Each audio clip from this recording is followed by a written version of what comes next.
نحمدہ ونصلی علی رسولہ الکریم، اما بعد۔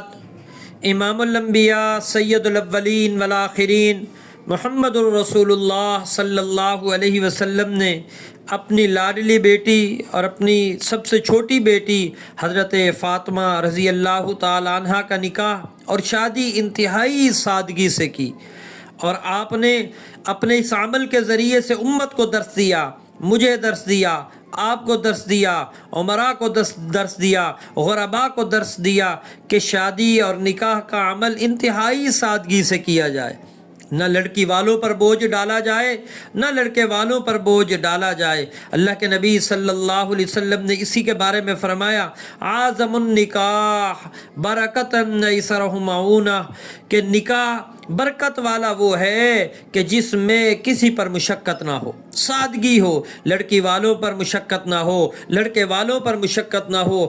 آج حالات ایسے کر دیے کہ اگر باپ اپنی بیٹی کی شادی کے بارے میں سوچتا ہے تو اس کے رونگٹے کھڑے ہو جاتے ہیں۔ اگر باپ آج اپنی بیٹی کے نکاح ایک بیٹی کا نکاح کر لیتا ہے تو اس کے باپ کی کمر نہیں سیدھی ہو پاتی، اور بعض باپ تو ایسی حالت اور مجبوری میں رہتے ہیں کہ ان کی بیٹیوں کے سروں میں سفید چاندی آ جاتی ہے، وہ نکاح نہیں کر پاتے۔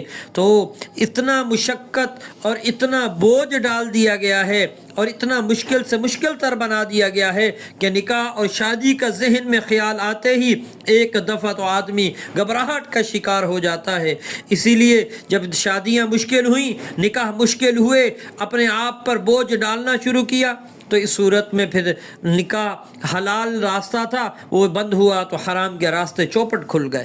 جب تک ہم ان نکاحوں کو، ان شادیوں کو آسان نہیں کریں گے، حلال کے راستے بند ہوتے جائیں گے اور حرام کے راستے کھلتے چلے جائیں گے۔ حالانکہ یہ شادی نکاح ایک فطری چیز ہے، مرد کی بھی عورت کی بھی۔